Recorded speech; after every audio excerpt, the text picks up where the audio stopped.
What's up, guys? I know I'm a little behind on 52 weeks. It is Monday, March 31st, but I have a good reason. It was my birthday yesterday.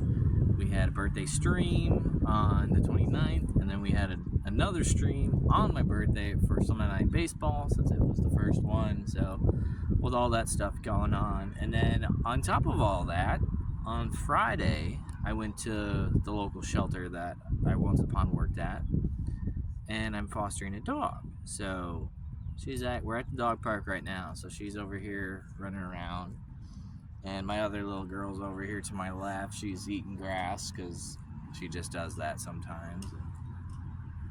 And I was really excited about getting a second dog. Not that I didn't want one until like August, but I was like, saw a post. This is a dog that I had picked up basically a year ago, like literally a couple days ago. And I just felt bad for her because when I picked her up, she was a puppy, like 6 months old, and she's basically been in the shelter for a year now. So, what kind of a life does this dog know? What kindness does she know from humans? And she is very naive and kind of like stupid, but you can't really blame her because she basically grew up in a shelter. So I knew she wasn't going to be potty trained, so we're kind of working through that. I've only had her for a couple days, but I got her Friday. Today's Monday, and she did poop in the house today. Today was the first day where I was not around. I had to go to work, so I was really worried about what was going to happen. But so she had one accident in the house. She pooped, but then we came out to the dog park. She peed here, she pooped here, so like she's learning. I was hoping that she would kind of mimic whatever Violet does, but when we go for our morning and night walks, she doesn't always get a pee in or a poop in. So sometimes in the middle of the night, 2 o'clock, 4 o'clock, whatever it is, suddenly I start hearing the whines, and I'm like, oh my God, come on, you're ruining my sleep. But I feel guilty. Like, I feel bad because like I'm doing a slumber party. I'm basically having her for a week. I considered having her for like a month just to get out of the shelter, but I also feel like the longer you have it, the harder it is to return them, whether it's for them or for you. Like, she's just young enough and kind of like dumb enough and naive enough that she'll just be happy to be out. She'll be happy to go back, and she'll just be happy to do whatever. But I just know her super high energy level and kind of naiveness, it's not going to work well in an apartment. And I live in an apartment, and I have a dog that, wants to be the priority, and she is. And I feel bad because Coco's the dog's name.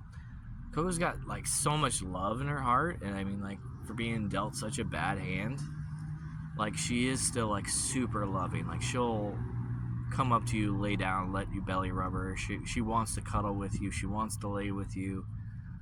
Like, the only nibbling or biting she's ever done has been like the little like playful nibbling on my ears, which might not be good for kids, but if you're 10 years old and older, it's not anything to worry about. But I just feel bad because I'm like, man, your dogs have been there for a year, and like, she's definitely bigger now, so she's lost that like puppy charm. And I know a lot of people kind of want their dogs when they adopt to be like perfect little specimens and like house trained and obedience trained and all that stuff, and it's just like, no, she's gonna need some work. She's gonna need some training. She's gonna need a lot of patience. Just her size, she's like 55 pounds. She's medium to large-ish size. I think she definitely needs a yard. Or at least like access to a dog park nearby, because she's got a lot of energy. She needs to run. I think just by like right now, her and Violet are getting into it, and Violet's usually very playful, but she does get upset because she plays a little too rough. That, to me, my opinion, she probably needs to be a solo dog to begin with, and then as she gets older and mellows out, or like learns more how to interact at dog parks, then she'll be okay for a second dog or another roommate or whatever, because she is very nice, like playful. She just does not pick up on redirections or social cues, so she plays too rough. Violet wants to stop. She just escalates, and then Violet gets mad. So, like, right now, I'm going to have to go break this up. So, hold on. I'm back. So, I'm going to probably keep this short and sweet because, well, Well, I had to move because Violet's digging a hole, and it was right by where I was sitting, and trying to introduce Coco to some of the toys that are here. So there's like a kind of a plasticky soccer ball, there's a wiffle ball, there's some sticks, and it's weird to say because you're like, oh, dogs just know this stuff. It's like, well, when you're in a kennel, you might get a couple of toys, but usually they're like plasticky ones or ones that fall apart. Maybe get a rubber bone or whatever. So like, just being outside this much, like you still get to go out in the yard, run around, and get some exercise in. But what's that, like 20 minutes, 25 minutes, 30 minutes tops? Because you got to rotate all the dogs in and out. So it's like come out, poop, pee, do a couple laps.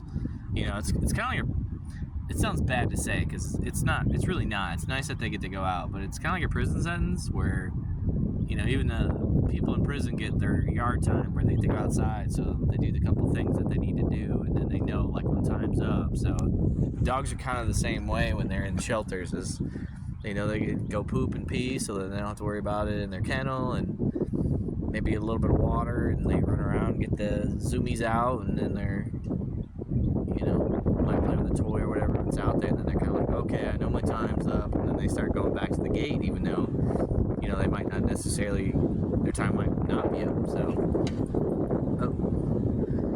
they're back chasing or whatever. I was kind of happy that they were separated, doing their own thing for a little bit, but it's weird. It's like we had rainstorms all today, and now it's like cooling off, and the winds are picking up, so it might not be the best audio.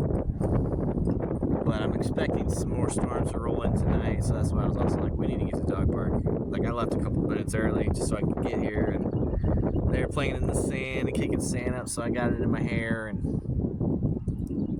I don't know, I like watching them play, and I love watching Violet socialize. Like I said before, I'm going to feel guilty when I drop her off, but at the same time, like, she's only going to get adopted if somebody sees her, so she kind of needs to be at the shelter, and I've kind of already made up my mind that she's not really the best fit for Violet in my apartment, so, she's going to get adopted. Very few people, I feel like, ever go on the website, look at a dog, and go, that's my dog, I'm getting that, I'm showing up and adopting it. Like, they go in, and they might ask about it, but they got to interact with it, see it in the yard, see, does it jump too much, is the energy levels crazy, like, oh, it looks bigger, it looks smaller in the photos, like, you got to judge that. I always recommend too, like, whether it's a slumber party or a foster thing or whatever, but like, get an idea of it in your life to see if it'll fit. Do they keep you up at night? Do they snore? Like, are they a cuddle bug, or do they like to be left alone? Like, I talked to, I think, one of my dental hygienists, and she was like, does your dog sleep with you? And I was like, oh yeah, she's a big cuddler, she's always on my hip. And she's like, man, I'm so jealous of that, because my dogs will sleep in the kennel at night, and they won't come and pay me any mind during the night. And some people want that, some people don't. Like this little girl, she definitely is a cuddler. So this is Coco. So if you are watching this in the next couple of days, this is March 31st, she'll probably be back at McCamey here within a few days. So if you're interested in adopting her, she'll be a great dog. Aren't you? You're like as sweet as can be. You really are. I just feel like you deserve to be number one, and maybe you do for somebody, but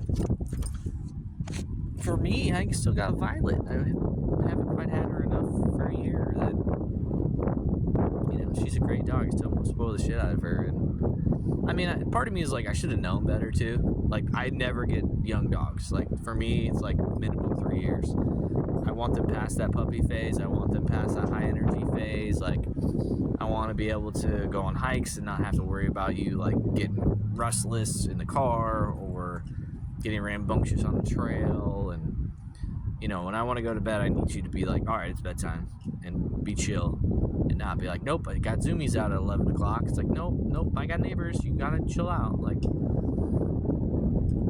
but I don't know. I was hoping magic would happen and these two would fit together like gangbusters. And I feel like they're trying to coexist right now, and it's just not. It's not going well. Not in my opinion. Like, they both just want to be the alphas, and They both want all my attention, and they haven't quite learned that, like, hey, when I'm tired, you can go have your attention, and I'll be over here. It's like they both want my attention at the same time, and they both want to rest and avoid me at the same time. They haven't quite figured it out. You know, maybe if I did keep her for a long enough time, they would probably eventually figure it out. But just all the energy in a small apartment, and I'm on the 3rd floor, and she's above my weight restrictions. Like, I can't keep her. But I'm gonna keep tabs on her and hope that somebody does adopt her, or at the very least, she gets transferred to one of the facilities up north that's like desperate for dogs, which was very interesting to learn. But I don't know. I guess enough on the dog talk. That's like 11 minutes talking about dogs and stuff like that. But birthday stuff on the ends, man, I don't know. I feel like once you get to 30, maybe like the next big one is like 50. I don't know. I'm just like, cool, it's my birthday. Let's party. Like, let's celebrate. But at the same time, I was also like, I don't really want to do anything for my birthday. If the Sunday night game didn't happen to fall on my birthday, I probably would have just put my phone down and said, like, I'm going to chill and go to the park. And would have been completely fine with that. Like, I'm kind of enjoying my, I don't say secluded or recluse or even hermit yet, but like, I'm kind of enjoying my, just me and my dog or dogs just hanging out and doing my thing and saving my money up for stuff that actually matters. So whether that's a hiking trip or a fishing trip that I want to do, or another ballpark trip, or hell, I'm still in the boat that I don't know if I'm going to be able to afford a house or a townhome with prices going through the roofs, but I still got designs out there for a tiny home. I think that could be like a realistic option for me. So I'm trying to save up my money as much as possible, and I think that's the next big purchase, as long as my car doesn't give out. But I think my car is pretty solid for right now. It doesn't feel like it's in too bad a shape, other than like little tinkers here and there. So, but it's Monday. I guess Raw was international, so we're gonna get back and watch the show. I feel like I'm gonna make some quesadillas or something fun and go to bed early, because we're on the grind for another week, and tomorrow starts April. So a lot of college baseball games coming up that I'm excited to watch, and Last of Us Season 2 comes out here in a couple of weeks, so I got to find a way to watch that. So that's something to look forward to, because I don't want to say it's a motto, but it's definitely a belief of mine that, like, whatever you're going through, like, always have something to look forward to, and that'll keep you going. You know, I know the saying's like, if you're walking through hell, like, just keep going. Well, it's easy to keep going if you got your eyes set on something. So, but I think that's all for today, guys. I know the dogs are starting to give me the looks like they're ready to go. So my eyes look like shit, like I'm super exhausted, but I think it's just the angle. But all right, I will check you in the next one.